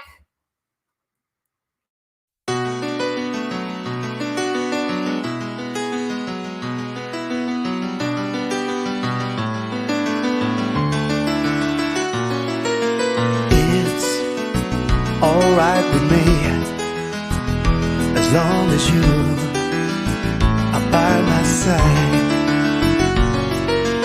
Talk or just say nothing. I don't mind. Your looks never lie. I was always on the run, finding out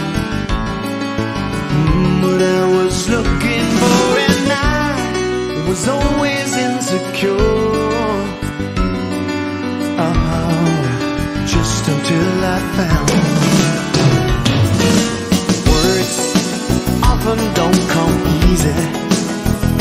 I never learned to show the inside of me. Oh no, my baby, and you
Hey, everybody. That was 10 Sharp You. We want to give a shout out. Hud Reynolds joined us in the chat room, and he's just moving into his new house, so congratulations. And now we're going to bring on our next guest. Let's bring him on. Hey ho, Dennis, what's up? How you doing? Doing great, gentlemen. How are you? Glad good. All right. Now that I know we can hear you, we'll talk. We'll do a proper introduction. All right, everybody. Now we want to welcome to the Jimmy Star Show with Ron Russell, actor, producer, casting director Dennis Mallon. Hello and welcome to the show. Hey, gentlemen. Thanks for having me on. I'm glad I listened in to Mike's interview. Oh my gosh, what a tough act to follow. What a great guy, huh? Yeah, he's a cool guy. Everybody, we don't invite him on if they're not going to be cool. And we bring out the best in everybody. That's it. So this is Ron. We know how to do it. How are you? Ron, you look like Tony Curtis, my friend. Glad to be on. Heard a lot about you. Excited. And we have a bunch of people in the chat room. Say hi to everybody in the chat room. Hey, guys and gals. How's everyone today? Thanks for having me again. Absolutely. Somebody named Katie Payne says, woohoo. I don't know who that is, so she might be somebody you know. Hey, Katie, what's up? Katie Payne in the chat room. All right, so movie with Katie. I just did one okay. How old are you? I am 53 years old, sir. Oh, have I got a girl for you? Are you single? I am engaged. Please do not get me in trouble. Oh, shit, I'm engaged. Please don't get me in trouble. He said. I have an old maid daughter. Yeah. She was Miss America runner-up. She's a gorgeous. She looked like Michelle Pfeiffer, Grace Kelly. But he's engaged. So she's a green-eyed. I'm still selling. She's a green-eyed blonde beauty. I'm trying to get her. So where are you now? You got any friends that are looking for a nice girl? Well, Ron, first off, do I look like I'm 53? What? No. Do I look like I'm 53? No. Neither. My daughter doesn't look 52. Nice. Nobody looks. Do I look 63? I know. I mean 83. 83. What the fuck am I saying? But you're a young Tony Curtis. No one looks their age anymore unless they want to. This is true. So where are you? I'm on a roll here. No. Shut up. The girlfriend, what does she do? She's cute or what? Sure she is. My fiance is gorgeous. She is. She did work for the Chicago Theater. She did production design, wardrobe design, and now I am her muse. So she takes care of me, and we've been together 4 years now. Good. So you got engaged, right? What's that? You got engaged. Yes, sir. How big is the diamond? Not big enough. How big? Not big enough, Ron. A carat at least? Half carat. Yeah. But it's in a really nice setting, right? It's one of those big settings. So now you have to become a very successful actor so you can get $1 million a picture. Actually, that's the first thing. You gotta get that. I'm thinking 2 carats. You go. What I love about Leanne, she's not ostentatious. She's very gorgeous as she is. Doesn't like big showy things. So the size of the diamond doesn't matter. It's the love behind it that matters. Can I write that down? I'm going to use that. Yeah. You should actually use that. That was pretty good. It's true. I have a very old ring that was given to me many years ago, and it has 3 1 carat marquise. 1, 2, 3. So it's a 3 carat marquise. Nice. He said, when you die, I want that. No, you said I would have it after 20 years. First of all, you said after we've been together 20 years. You said to me one time, oh, when you die, I want that ring. Don't let your daughters get it. No, you told because you had already told me I could have it. Because Jimmy loves big diamonds. I love ostentatious shit. Nice. So wait, I want to go back because I noticed first of all, you guys can follow Dennis on social media. It's Dennis Mallon, ITSDENNISMALLEN, and that's his Instagram, TikTok, and I don't know what. I guess Dennis Mallon on Facebook, probably, right? Exactly. And Dennis and I met through a friend of ours, a mutual friend, Rebecca Mahan, right? Isn't that how we met? Yes, many years ago. Yes. And we follow each other on social media. And on your social media, it says New York, LA, and Florida or something like. So how do you go bounce? Do you have places to live in all of them, or you just go bouncing for work all over the place? Sure. Well, I'm originally from New York, New Jersey. Okay. So where in Jersey? Where in Jersey? I was born in Kearny, New Jersey, Hudson County. That's northern Jersey. Yes, sir. Yeah. Really north. Yeah. Yeah. I come from the same county as Frank Sinatra, Peter Dinklage, and no, Sinatra came from Hoboken. Yeah, that's Hudson County. Yeah, it's the same. Oh, the county, but not the town. County. Oh, I was thinking you were further north, up near Sparta. No, my sister's up there. That's God's country. That's up in the I woods. love it up there. I was going to move to Sparta. Nice. It's a beautiful town. Gorgeous. Okay, so wait, you got people in New Jersey. Where are you right now? First of all, are you in Florida? I'm in Florida. I'm in Central Florida. I'm in Highlands County, Avon Park. Okay. I'm from Florida, so I'm from Florida. Nice. I met him in Florida, and I was born in Miami, and I was raised in West Palm Beach. I grew up in Jacksonville. Oh, I went nice. to high school in Jacksonville, college in Gainesville, and then I lived in Boca and Pompano and all South Florida. And I was given the silver spoon when I was born. I was born in Brooklyn in the projects. All right. There you go. And then what about you? Come out to California often? Not recently, not since the pandemic. I mean, I had so much booked right until the pandemic, where I was out there with 3 different projects, and then everything came to a grinding halt. But I was yeah. Now the halt is back again. The strike. With the strike, it's crazy. But I was working. I did a lot down here. I did a whole season of a series, Daddy, We're Back. I did 6 different mask commercials, believe it or not. And wait, what kind of commercials? Mask, COVID. Mask commercials, COVID commercials. Gotcha. Yeah. I was like, what is? I know. I saw you do a lot of commercials, actually. But what good is it? You couldn't see your face. Well, you got to be forward. It doesn't matter. Actually, because you got a nice smile. Yeah. Now I could tell people that was me, not you. Look, that wasn't him. That was me behind that mask. As long as the residuals come my way, Ron. Actually, though, yeah, I love the Jersey accent. I love it. You still got it, baby. Never lose it. It works in film. Better than sounding like out here. Actually, too, I noticed orange, and ball, and dog. Water, dog, orange, water, dog, and ball. I noticed that you have a new. I don't know if it's a movie. It's in pre-production. It's called The Italians. But I'm friends with Bailey. Oh, okay, yeah. I actually met her through Georgia Film Fund or something. Okay. I'm not exactly one of those. What's this film gorgeous. About? Now you're touching my area. The Italians. Watch it. Zach Dieppe, the writer-producer, his father, the way the story goes, his father was an ambassador. I forget, somewhere in Europe, okay? So Zach has enough content for 7 different seasons. Long story short, I've got a lead role. I'm playing I want to get this right, the assistant director of New York City Homeland Security. I am the most corrupt politician that's ever served New York. You're like a real politician. Yeah, I would agree. I would agree. Now, Bailey is she's one of the producers. She's also my boss. She's gorgeous. Yeah, and it's such a great script. Zach has us. We're going to be shooting, of course, New York. He goes Paris, Dubai, and Berlin. So it's been in the works for a few years now. I had a conversation with him, I guess, about a month ago. He's lining everything up. But once it hits, and you just run hard. So I'm really excited for that. I'm excited for him. In the chat room, when we were talking about Charlize Theron, you wrote, "I worked with Charlize twice." What did you work with her on? You worked with Charlize? I did, Ron. I did. Ooh. I was. Did you get to kiss her? What? Let me. In Devil's Advocate. I can't wait. Tell me.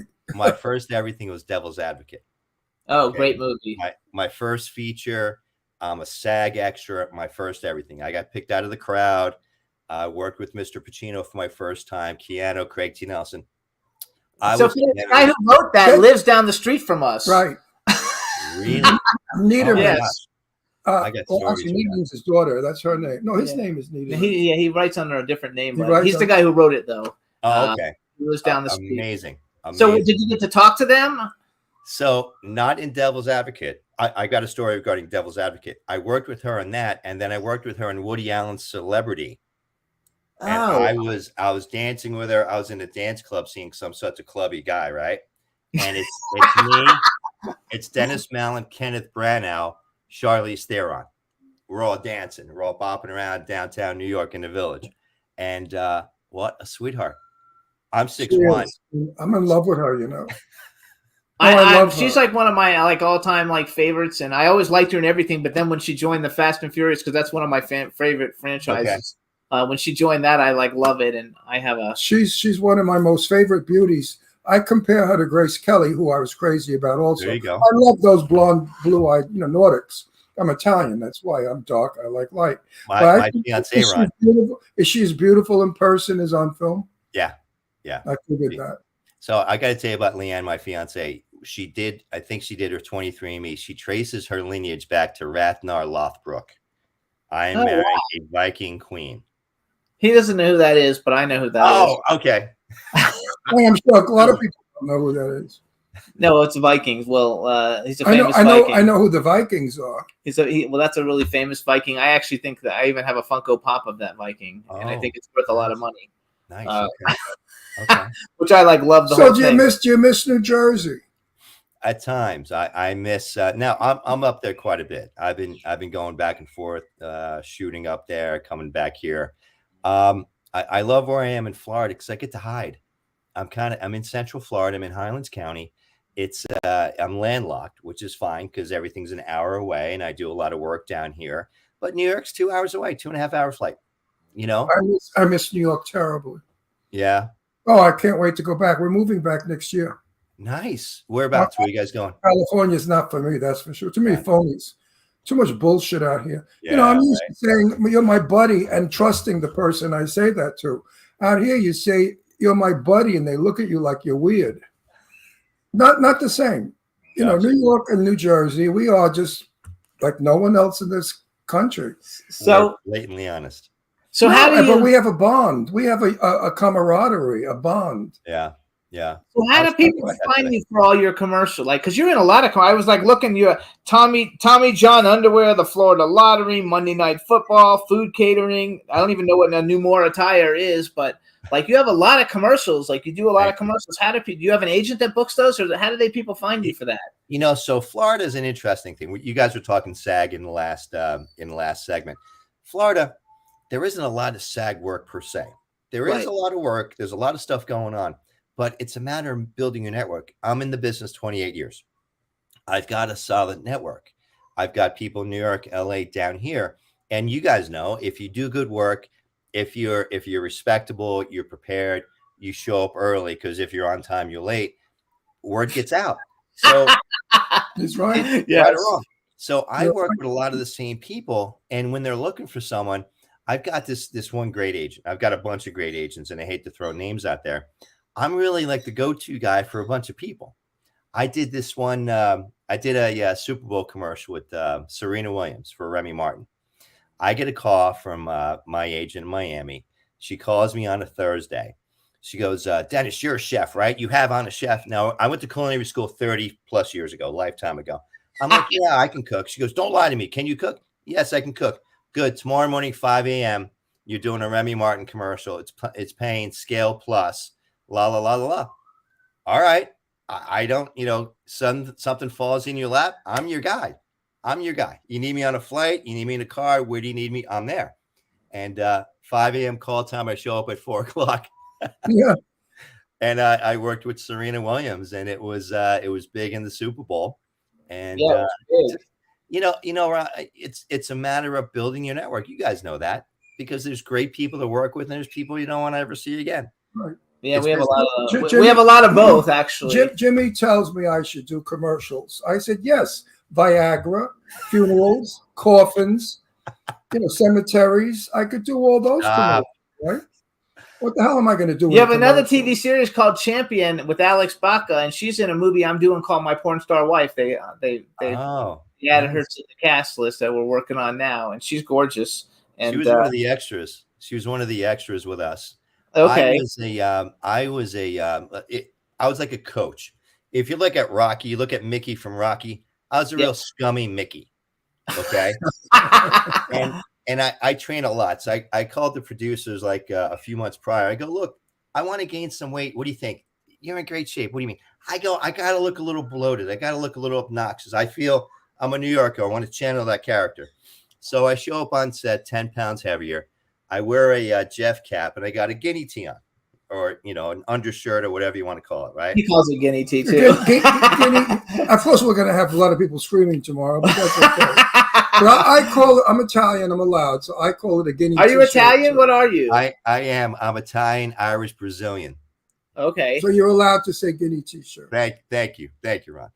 And I show up. I've worked with Lexi before, different things, and it was such an iconic scene because Natalia Glass, one of the leads, she got this opportunity to go to this other school. One girl that was fighting for me had to break her arm. I pushed her to the side, had somebody else come in. It was a fun shoot. It just premiered out in LA, I guess about a month ago now. So yeah, it's going to be an exciting series. I can't wait to do more. So I think it's just fun. Like you do more shorts than probably anybody I've ever seen. When I went down your IMDb, you have like 100 shorts, and then you got some big movies. Tell our audience what shorts are, honey. They don't. Oh, so a short is a short film, you guys. It's maybe I don't know how long the shorts are. No, they could have thought it meant underwear. Shorts are men's underwear. Guinea tees, shorts. I mean, so you have to be more specific. But yeah, so do you do the shorts for? Well, I mean, I guess sometimes because shorts win an Academy Award nowadays. So if shorts can win an Academy Award, it's great to keep your acting chops honed. For working with everything. Dennis, the truth. Sir, I'm ready to shoot myself. If I don't get to work soon, I don't know what to do with myself. I'm in the business 64 years. I've worked all my life. All right. Jeez. Now I'm the COVID killed me. Now this strike. What do you do when you're not working? So here's the thing. And Jimmy, Rebecca Mahan, love her dearly. We put together a 3-pronged approach. Okay. And I'm giving away all the secrets on Jimmy Star Show because it's the biggest show I've been on.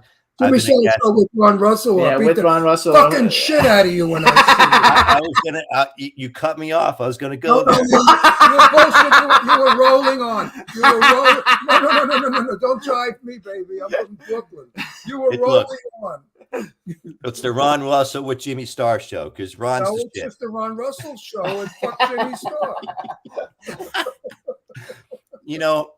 It's like going to the gym, guys. Right? You got to keep sharp. You got to keep your brain sharp, your body sharp. Doing shorts, I win awards. B, I work with new directors because you never know who's next, right? You never know who's going to shoot out like a cannon. Go on TikTok or something.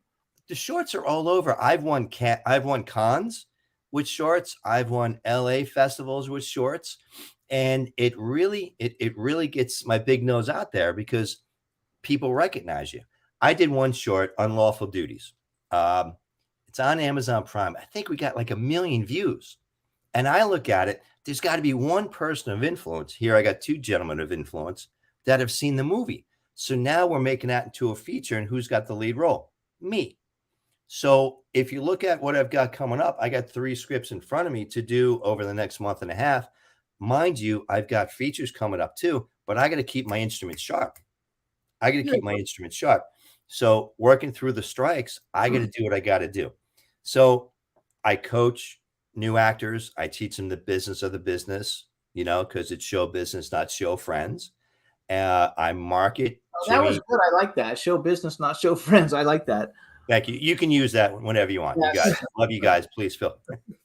But you guys, if you want to see him, so his TikTok, like half of his TikTok videos are him like working out and showing you how cool he is. So you can go on TikTok and follow him. He does TikToks like at 4:00 in the morning. It says I'm driving to set.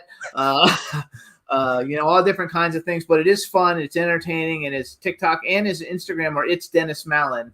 So you can go to all. We of were those. supposed to go to work next week in Nevada on a movie. Okay. So I play a very important movie star's father. It's a big role for me, and I'm excited about it. I cry in it, which is something I want to do. Nice. So I memorized all my lines, which took forever at 83. And guess what?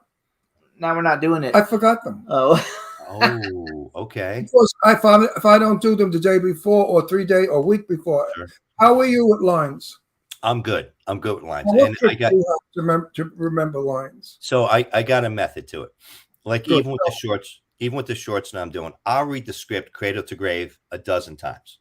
Because a lot of people just read their part and they don't know how what you do impacts. You got to read the whole thing. Read it cradle to grave 12 times. Then I focus on my part. The best thing is getting the daily call list because you know what scene's doing. You know what scene you need to focus on.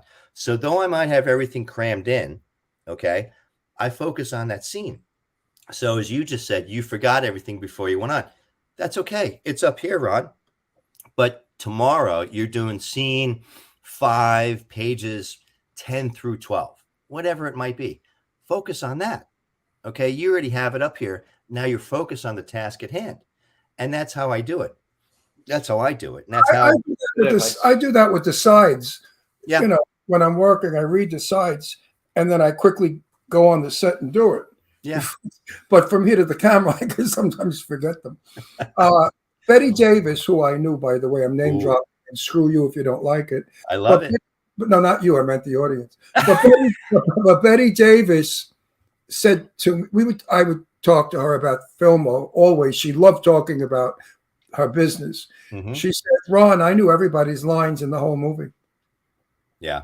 She said, so I watched and I knew who was going where and what. She said, you have to do that as an actor. She said, you can't be a contained actor. No. She said, you have to be the ensemble, part of the group, and learn everybody's lines. And I thought to myself, I was 50 at the time, and at 50, I could do it. Mm-hmm. But now if I had to remember everybody's lines, I'd be fired. I bet getting to know you, Ron, and how you are, I bet you know a lot more and you retain a lot more than what you're giving yourself credit for. Well, I rewrite the lines. Let's see. Sometimes the director likes it because you know what? I play always a Brooklyn tough guy. I hate that. Yeah, I'm going to tell you something what I'm talking about. And they once gave me a line to say in the movie. I don't remember it, but I'm going to give you a for instance. It was like, kill him. Oh, shucks, darn heck, don't kill him. I mean, what mafia tough Brooklyn talks that way? And I said to the director, what the fuck are you doing here? I'm from Brooklyn. I know people in the business that are wise guys. I know how they talk. He said, well, how would you do it? And I said, this is how I would do it. He said, give me more of that. Give me more of that. So I did. Because they don't know. They're not from Brooklyn. They're not Italian. They don't know wise guys. I do. How many A-listers either use cue cards or just make up the scene on their own? Tons of them. I hear a lot of that. Tons. So I was going. That's my question to you. So do you ever rewrite because you're not comfortable with the line? So when I do my character development, I believe in doing a ton of character development. See, that's what I do. I do the Vulcan mind meld with the writer and producer. Okay, Jimmy, Ron, this is what I'm thinking about the character. And I go on and on and on with my page of notes. And literally they're like, wow, that's amazing. Well, have you thought of this? I'm usually about 95% on. Okay. And just a little tweak here, a little tweak there. It's important because I can emote, just like you were saying. And I like playing raw characters. So if it's going and something hits me and I got to cry or get emotional, boom, I can do it. But if I haven't done that work, I'm not able to get there. If that makes any sense whatsoever. No, it does. It makes a lot of sense. Good advice. Actually. You know, when I did Macmillan and Wife TV, nice. I hate television because television is it's not movies. I don't know what the hell it is, but everything has to be line perfect. Yeah. You cannot put an it where it doesn't belong. Mm-hmm. And they're very fanatical about that. And that's why I think a lot of television sounds corny. Sure. Because the one thing I did like about Hitchcock was Hitchcock told his actors, act. That's what you get paid for. Mm-hmm. And he didn't want to direct them and tell them how to act. Either you are an actor or you're not an actor. Sure. He put you on the spot. And I believe in that. I believe actors have to have a certain degree of freedom to move around and play. Because, listen, director, don't you want a good movie? Don't you want people to think that you directed me well when you don't know what you're doing? But anyway, so let me have my freedom to give you what I have. Sure. Do you believe in that? So I do. I come from the school of Tom Hanks. And Tom Hanks says, you know, if you show up on time, you're late, right? Always show up early. Right. Be off book because nobody else is off book and bring 10 different ideas. Because a lot of directors, and please correct me if I'm wrong, they're very technical. Yeah. Not artistic, technical. They're not creative. They're not artistic. Right. So what I kind of find it ironic, and you know, kind of I guess to the credit that we work and whatnot, I'll give 3 takes, and I'm warming up, and I'm like, and they're like, all right, circle that moving on. I'm like, well, can I give you one more? Nope, got what I need. I feel like I got one more and I want to try this and this and this. What do you think? No, we're good. Okay, so I'm glad you got what you need. I appreciate that. I feel good, right? But I'm creative. I'm artistic. I got one more and I want to try something different. Now moving on. I hate that. Don't even talk to me. Yeah, he doesn't about like that either. I go crazy. I want to hit them and throw things at them and So wait, I want to like choke them with the cables. I want to like So so listen, I'm in a film which we're shooting now. It's not a SAG, so we're going to shoot it. It's a very dear friend of mine's movie, and I'm doing a cameo. No, it is SAG. How can we do it then? We can't do it till We're not doing Red River? no, we can't do it until the strike is over. I It's thought $4 million budget. It's a SAG film. Oh, I didn't know it's not that. a little film. It's Anyway, a big film. Jennifer James, the fabulous director, is my buddy. And I'm doing this cameo for her. And all I do is answer a phone and talk about how the government broke into my laboratory and took all the papers and documents. Ouch. And I said to her, you know what? I can't do this. It's so fucking boring. I said, can I do this while I speak? Well, yes, you know, the government came in and they took all of the things that I had. You know that nobody that's not watching understands that. So Okay, what I just did was I just picked my nose, rolled it, and threw it. Yeah. How many people do that on the phone? So she said, oh, no, we can't do that. I said, Jen, let's give it a shot. She said, okay, Ron, I'll tell you what, we'll shoot it 3 ways. My way, your way, and then the both of us way. I said, okay, if I don't pick my nose, then I have to do something. I have to have my hand in my face because back in my day, in the 50s, the first thing they taught you were hands tell a story. They do. Use your hands whenever you can in a scene to make it happen. Yep. So whenever you see, even on this show, I do this a lot. I always put my hands in my face because it's an attention grabber. Got it. Okay. Now, would you do this? Would you pick your nose in a movie? So I have. I'm happy. I'm glad you did. I was in a comedic and I know we were talking earlier. You were talking earlier. Comedy is tough, and I've got a story. I hope we get there. And I was literally playing this off the wall doctor. And if you give me enough room, I'll give you whatever you need.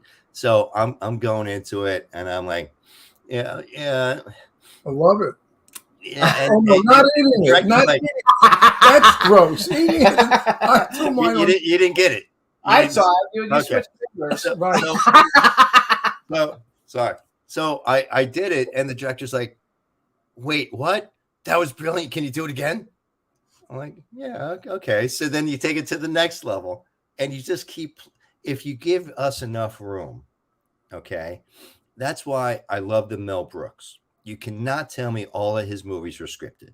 Maybe there was a premise, maybe there was an outline, but oh my gosh, that brilliance alone, okay? When we did Great People. I hope you saw Great People. I had a lead role. Mel Brooks. Yes, sir. My very good friend Gypsy the drag queen. You ever know Gypsy? Gypsy the drag queen. He was into Have and to Have Not with Mel. It was a Mel Brooks film with his wife Anne Bancroft. If you remember the film about the Nazis that played it.